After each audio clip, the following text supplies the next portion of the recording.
ಎಲ್ಲಾ ಹಾನಿಯಿಂದ ಕೂದಲನ್ನು ರಕ್ಷಿಸುತ್ತೆ. ಬರೀ Amrit noni reach root premium hair oil. ಇನ್ನು ಪೆನ್ ಡ್ರೈವ್ ಪಾಪಕೂಪದ ಪ್ರಕರಣದಲ್ಲಿ HD. Revanna family high drama ಮಾಡ್ತಾ ಇದೆಯಾ? ಒಂದು ಕಡೆ 15 ದಿನ ಕಳೆದರೂ ಕೂಡ ದೇಶ ಬಿಟ್ಟು ಓಡಿ ಹೋಗಿರುವ ಪ್ರಜ್ವಲ್ ರೇವಣ್ಣ ಇಡೀ ಪ್ರಕರಣದ ಕಿಂಗ್ ಪಿನ್ ಇನ್ನೂ ಸುಳಿವೇ ಇಲ್ಲ. ಮತ್ತೊಂದು ಕಡೆ ಭವಾನಿ ರೇವಣ್ಣ ಮಗ ಮಾಡಿದ ತಪ್ಪಿಗೆ ಪರಪ್ಪನ ಅಗ್ರಹಾರ ಜೈಲಿನಲ್ಲಿ ರೇವಣ್ಣ ಗೋಳಾಡ್ತಾ ಇದ್ದಾರೆ. ನನಗೆ ಹುಷಾರಿಲ್ಲ, ಹೊಟ್ಟೆ ನೋವು, ಜಾಮೀನು ಸಿಕ್ಕರೆ ಸೇಫ್ ಅಂತ ರೇವಣ್ಣ ಒದ್ದಾಡ್ತಾ ಇದ್ದಾರೆ. ಇನ್ನೊಂದು ಕಡೆ ಮೆಗಾ ಟ್ವಿಸ್ಟ್ ಅಂದ್ರೆ SITಗೆ ತಲೆನೋವಾಗಿದ್ದಾರೆ ಭವಾನಿ ರೇವಣ್ಣ. ಪೆನ್ ಡ್ರೈವ್ ಪಾಪಕೂಪದ ಪ್ರಕರಣದಲ್ಲಿ ಎಚ್.ಡಿ. ರೇವಣ್ಣ ಫ್ಯಾಮಿಲಿಯೇ ಸಂಕಷ್ಟವನ್ನು ಎದುರಿಸ್ತಾ ಇದೆ. ಜೊತೆಗೆ ಇಡೀ ಫ್ಯಾಮಿಲಿನೇ ಮೊಂಡಾಟ ಮಾಡ್ತಾ ಇದೆ. SIT ಅಧಿಕಾರಿಗಳು ಹೇಳ್ತಾ ಇದ್ದಾರೆ ರೇವಣ್ಣ ಅವರು ಸಹಕರಿಸ್ತಾ ಇಲ್ಲ ನಮ್ಮ ತನಿಖೆಗೆ ಅಂತ. ಕೇಳಿದ ಪ್ರಶ್ನೆಗೆ ಉತ್ತರ ಕೊಡ್ತಾ ಇಲ್ಲ ಅಂತ. ಆಯ್ತು ಸ್ವಾಮಿ, ನೀವು ಜಂಟಿಯಾಗಿ ತನಿಖೆಯನ್ನು ಎದುರಿಸಿ, ಸತೀಶ್ ಬಾಬಣ್ಣ A2 ಆರೋಪಿ ಅವರನ್ನು ಕರ್ಕೊಂಡ್ಬರ್ತೀವಿ, ಮುಂದೆ ಕೂರಿಸಿ ವಿಚಾರಣೆ ಮಾಡ್ತೀವಿ ಅಂತ ಹೇಳಿದ್ರೆ ಯಾಕಪ್ಪ ಅವರು ಯಾಕೆ ಬೇಕು, ಅವ್ರ ಮುಂದೆ ನಾನು ಯಾಕೆ ವಿಚಾರಣೆ ಎದುರಿಸಬೇಕು ಅಂತ ಕೇಳಿದ್ದಾರೆ. ಅದರ ಜೊತೆಗೆ ಭವಾನಿ ರೇವಣ್ಣ ಕೂಡ ಮೊಂಡಾಟ ಮಾಡ್ತಾ ಇದ್ದಾರೆ. ಇದಕ್ಕೆ ಕಾರಣ ಭವಾನಿ ರೇವಣ್ಣ ಅವರು ಕಿಡ್ನಾಪ್ ಕೇಸ್ನಲ್ಲಿ ಒನ್ ಆಫ್ ದಿ ಅಕ್ಯೂಸ್ಡ್. ಆದರೆ 2 ಬಾರಿ ನೋಟಿಸ್ ಕೊಟ್ಟರೂ ಕೂಡ ಅವರು ಬರಲಿಲ್ಲ. ಮಗ ಪ್ರಜ್ವಲ್ ಎಸ್ಕೇಪ್ ಆಗಿದ್ದಾರೆ. ಗಂಡ ರೇವಣ್ಣ ಎಮೋಷನಲ್ ಆಗಿ ಡ್ರಾಮಾ ಮಾಡ್ತಾ ಇದ್ದಾರೆ. ಹೆಂಡತಿ ಮೊಂಡಾಟ ಆಡ್ತಾ ಇದ್ದಾರೆ. SIT ಅಧಿಕಾರಿಗಳು ನೋಟಿಸ್ ಮೇಲೆ ನೋಟಿಸ್ ಕೊಡ್ತಾ ಇದ್ರು ಕೂಡ ಭವಾನಿ ಮಾತ್ರ don't care. KR Nagar kidnap ಕೇಸ್ನಲ್ಲಿ ವಿಚಾರಣೆ ಮಾಡಬೇಕು ಬನ್ರಿ ಅಂತ 2 ಬಾರಿ ನೋಟಿಸ್ ಕೊಟ್ಟಾಯ್ತು SIT. 2 ಸಲ ನೋಟಿಸ್ ಕೊಟ್ಟರು ಕೂಡ ಕ್ಯಾರೇ ಅಂತ ಇಲ್ಲ, ತಲೆನೇ ಕೆಡಿಸ್ಕೊಳ್ತಾ ಇಲ್ಲ ಭವಾನಿ ಅಕ್ಕ. ಎಚ್.ಡಿ. ರೇವಣ್ಣ ಹೆಂಡತಿ ಭವಾನಿ ರೇವಣ್ಣ ಇನ್ನೂ ಬರ್ತಾನೆ ಇಲ್ಲ. ಅತ್ತ ಹೊಡೆ ನರಸೀಪುರದಲ್ಲೂ ಇಲ್ಲ, ಇತ್ತ ಬೆಂಗಳೂರಿನಲ್ಲೂ ಕಾಣಿಸ್ಕೊಳ್ತಾ ಇಲ್ಲ ಅಕ್ಕ. KR ನಗರ ಕಿಡ್ನಾಪ್ ಕೇಸ್ನಲ್ಲಿ ಜೈಲು ಸೇರಿ ಮುದ್ದೆ ಮುರಿತಾ ಇದ್ದಾರೆ ಪಾಪ ಎಚ್.ಡಿ. ರೇವಣ್ಣ. ಅದೇ KR ನಗರ ಕಿಡ್ನಾಪ್ ಕೇಸ್ನಲ್ಲಿ FIR ನಲ್ಲಿ ಭವಾನಿ ರೇವಣ್ಣ ಅವರ ಹೆಸರು ಕೂಡ ಇದೆ. ಆದರೆ ಭವಾನಿ ಅಕ್ಕನವರು ಮಾತ್ರ ಕರೆದ್ರೂ ಬರ್ತಾ ಇಲ್ಲ. ಸಂತ್ರಸ್ತೆಯ ಮಗ ದೂರಲ್ಲಿ ಭವಾನಿ ಹೆಸರನ್ನು ಉಲ್ಲೇಖ ಮಾಡಿದ್ದಾರೆ. ಹಾಗಾಗಿ SIT ಬುಲಾವ್ ಕೊಟ್ಟಿದೆ. ಅಕ್ಕ ಬನ್ನಿ ಅಕ್ಕ, ಒಂಚೂರು ವಿಚಾರಣೆ ಮಾಡೋದೈತೆ, ಬನ್ನಿ ನೀವು ಅಂತ ಕರೆದಿದ್ದಾರೆ. ಆದ್ರೆ 2 ಬಾರಿ ನೋಟಿಸ್ ಕೊಟ್ಟರು ಅಕ್ಕನ ಪತ್ತೆ ಇಲ್ಲ. ನೋಟಿಸ್ ಕೊಟ್ಟಿದ್ದೀವಿ ಆದ್ರೂ ಬರ್ತಾ ಇಲ್ಲ. ಎಲ್ಲಿದ್ದಾರೆ ಭವಾನಿ? SIT ಅಧಿಕಾರಿಗಳು ಹುಡುಕ್ತಾ ಇದ್ದಾರೆ. ಮಗ ಪ್ರಜ್ವಲ್ ದೇಶ ಬಿಟ್ಟು ಜರ್ಮನಿಯಲ್ಲಿ ಜಾಲಿ ಟ್ರಿಪ್ ಮಾಡ್ತಾ ಇದ್ದಾರೆ. ಇಷ್ಟೆಲ್ಲ ಆದ್ರೂ ಎಚ್.ಡಿ. ರೇವಣ್ಣ ಹೆಂಡತಿ ಭವಾನಿ ರೇವಣ್ಣ ಮಾತ್ರ ಸೈಲೆಂಟ್ ಆಗಿದ್ದಾರೆ. ಸಾರ್ವಜನಿಕವಾಗಿಯೂ ಎಲ್ಲೂ ಕಾಣಿಸ್ಕೊಳ್ತಾ ಇಲ್ಲ. SIT ಬುಲಾವ್ಗೂ ಡೋಂಟ್ ಕೇರ್ ಮಾಡ್ತಾ ಇದ್ದಾರೆ. ನೋಟಿಸ್ ಕೊಟ್ಟಿದ್ದೀವಿ ಆದ್ರೂ ಬರ್ತಾ ಇಲ್ವಲ್ಲ, ಎಲ್ಲಿ ಹೋದ್ರು ಇವರು ಅಂತ SIT ಅಧಿಕಾರಿಗಳು ಹುಡುಕಾಡ್ತಾ ಇದ್ದಾರೆ. ಬುಲಾವ್ ಕೊಟ್ಟರು ಡೋಂಟ್ ಕೇರ್ ಅಂತ ಇದಾರಲ್ಲ ಇವರು, ಏನ್ ಕತೆ? 2 ಬಾರಿ ನೋಟಿಸ್ ಕೊಟ್ಟಾಯ್ತು. ಪ್ರಜ್ವಲ್ ರೇವಣ್ಣಗೆ 1 ಬಾರಿ ನೋಟಿಸ್ ಕೊಟ್ಟರು, ಮರುದಿನನೇ ಅವರು ವಿದೇಶಕ್ಕೆ ಹಾರು ಹೋದ್ರು, ಅಣ್ಣ ಪತ್ತೆ ಇಲ್ಲ. ಅದಾದ ನಂತರ ರೇವಣ್ಣ 2 ಬಾರಿ ನೋಟಿಸ್ ಕೊಟ್ಟರು, ಅವ್ರದ್ದು ಪತ್ತೆ ಆಗಿರಲಿಲ್ಲ.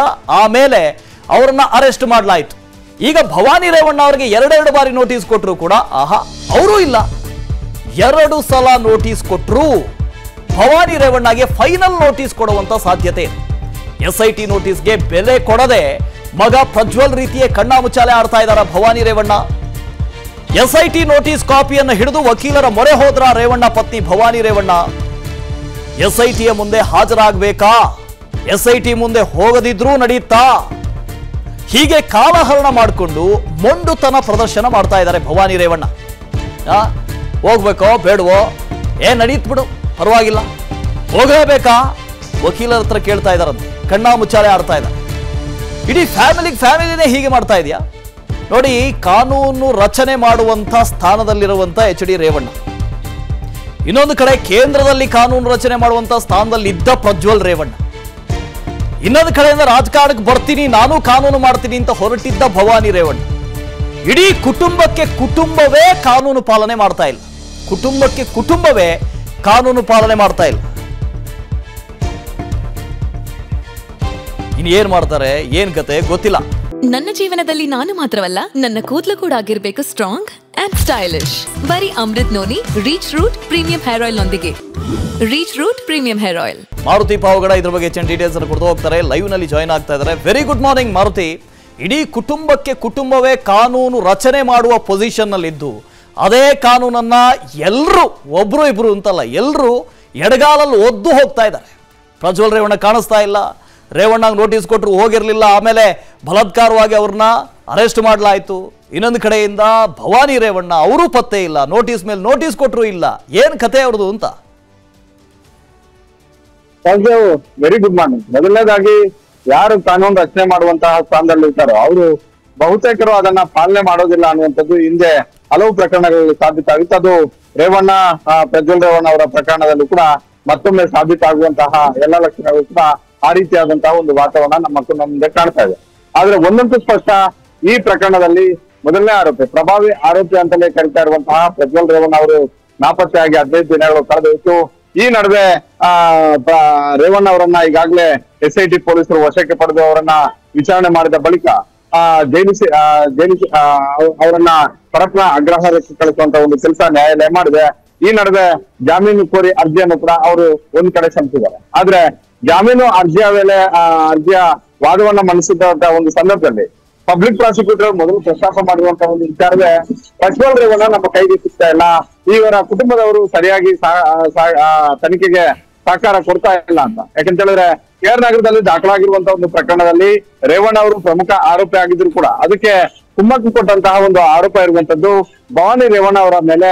ಹೀಗಾಗಿ ಭವಾನಿ ರೇವಣ್ಣ ಅವರು ಕೂಡ ತನಿಖೆಗೆ ಅವಶ್ಯಕತೆ ಇದೆ ಅಂತ ಹೇಳ್ಬಿಟ್ಟು ಈಗಾಗಲೇ SIT ಅಧಿಕಾರಿಗಳು 2 ಬಾರಿ ನೋಟಿಸ್ ಅನ್ನ ಕೊಟ್ಟಿದ್ದಾರೆ. ಈ ಹಿಂದೆ ಪ್ರಜ್ವಲ್ ರೇವಣ್ಣ ಅವರು ಕೂಡ ಇದೇ ರೀತಿಯಾದಂತಹ ಒಂದು ನೋಟಿಸ್ ಅನ್ನ ಕೊಡಲಾಗಿತ್ತು. ಅವತ್ತು ನೋಟಿಸ್ಗೆ SIT ಮುಂದೆ ಹಾಜರಾಗಿ ವಿಚಾರಣೆಯನ್ನ ಎದುರಿಸಿದ್ರೆ ಇವತ್ತು ಈ ಪರಿಸ್ಥಿತಿ ರೇವಣ್ಣ ಅವ್ರಿಗೆ ಬರ್ತಿತ್ತು ಇಲ್ವೋ ಗೊತ್ತಿಲ್ಲ. ಆದ್ರೆ ಅವತ್ತು ಪ್ರಜ್ವಲ್ ರೇವಣ್ಣ ಅವರು ತೆಗೆದುಕೊಂಡಂತಹ ಒಂದು ನಿರ್ಧಾರ ಏಕಾಏಕಿ ಯಾರಿಗೂ ಮಾಹಿತಿ ಇಲ್ಲದೆ ಯಾವಾಗ ನೋಟಿಸ್ ಅನ್ನ ಕೊಟ್ರೆ SIT ಅಧಿಕಾರಿಗಳು ಏಕಾಏಕಿ ವಿದೇಶಕ್ಕೆ ಹಾರಿದ್ದು. ಈ ಎಲ್ಲವೂ ಕೂಡ ರೇವಣ್ಣ ಅವ್ರಿಗೆ ಜಾಮೀನು ಕೊಡುವಂತ ಒಂದು ವಿಚಾರದಲ್ಲೂ ಕೂಡ ಕನ್ಸಿಡರಬಲ್ ಪಾಯಿಂಟ್ಸ್ ಆಗ್ತಾ ಇರುವಂತದ್ದು. ಇದನ್ನೇ ಪ್ರಾಸಿಕ್ಯೂಷನ್ ಅವರು ಪದೇ ಪದೇ ಪ್ರಸ್ತಾಪ ಮಾಡ್ತಾ ಇರುವಂತದ್ದು. ಒಟ್ಟಾರೆ ಒಂದು ಕಡೆ ಪ್ರಜ್ವಲ್ ರೇವಣ್ಣ, ಮತ್ತೊಂದು ಕಡೆ ಭವಾನಿ ರೇವಣ್ಣ ಅವರ ಒಂದು ಮಂಡತನ. ಒಂದು ಕಡೆ ಭವಾನಿ ರೇವಣ್ಣ ಅವರು SIT ಮುಂದೆ ಹಾಜರಾಗ್ತಿಲ್ಲ, ಮತ್ತೊಂದು ಕಡೆ ರೇವಣ್ಣ ಅವರಿಗೆ ಇಂತಹ ಒಂದು ಸಂಕಷ್ಟದ ಸಮಯದಲ್ಲೂ ಕೂಡ ಅವ್ರ ಪರವಾಗಿ ಎಲ್ಲಿ ಕೂಡ ಕಾಣಿಸ್ಕೊಳ್ತಾ ಇಲ್ಲ ಅನ್ನುವಂತಹ ಒಂದು ಆಕ್ರೋಶದ ಮಾತುಗಳು ರೇವಣ್ಣ ಅವರ ಕಡೆಯಿಂದ ಕೇಳಿ ಬರ್ತಾ ಇರುವಂತದ್ದು. ಶಿವರಾಜ್ ರೇವಣ್ಣ ಅವರು ಎಲ್ಲಿದ್ದಾರೆ, ಭವಾನಿ ರೇವಣ್ಣ ಅವರು ಎಲ್ಲಿದ್ದಾರೆ ಅನ್ನುವಂತಹ ಒಂದು ಪ್ರಶ್ನೆಗಳನ್ನ ಸಹಜವಾಗಿ ಕೇಳ್ತಾ ಇದ್ರೆ. ಒಟ್ಟಾರೆ ಈ ಪ್ರಕರಣವನ್ನ ನಾವು ನೋಡಿದ್ದೆ ಆದ್ರೆ ಒಂದು ಕಡೆ ಈ ಪ್ರಕರಣದ ಮೂಲ ಸೂತ್ರಧಾರ ಪ್ರಜ್ವಲ್ ರೇವಣ್ಣ ವಿದೇಶದಲ್ಲಿದ್ದಾರೆ. ಅದೇ ರೀತಿ ಮೂಲ ಸೂತ್ರಧಾರನಿಗೆ ಸಾಥ್ ಕೊಟ್ಟಂತಹ ಭವಾನಿ ರೇವಣ್ಣ ಅವರು ಸೈಲೆಂಟ್ ಆಗಿದ್ದಾರೆ.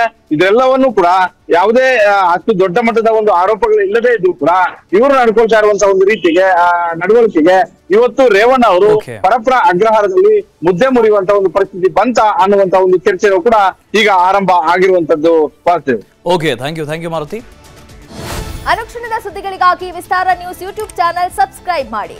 ಹೊಸ ಸುದ್ದಿಗಳ ನೋಟಿಫಿಕೇಶನ್ಗಾಗಿ ಬೆಲ್ ಐಕಾನ್ ಕ್ಲಿಕ್ ಮಾಡಿ. ಲೇಟೆಸ್ಟ್ ಅಪ್ಡೇಟ್ಸ್ಗಾಗಿ www.vistaranews.com ವೆಬ್ಸೈಟ್ಗೆ ವಿಸಿಟ್ ಮಾಡಿ. ಅಂಗೈಯಲ್ಲೇ ಜಗತ್ತಿನ ಸುದ್ದಿ ತಿಳಿಯಲು Vistara news Kannada app download ಮಾಡಿ.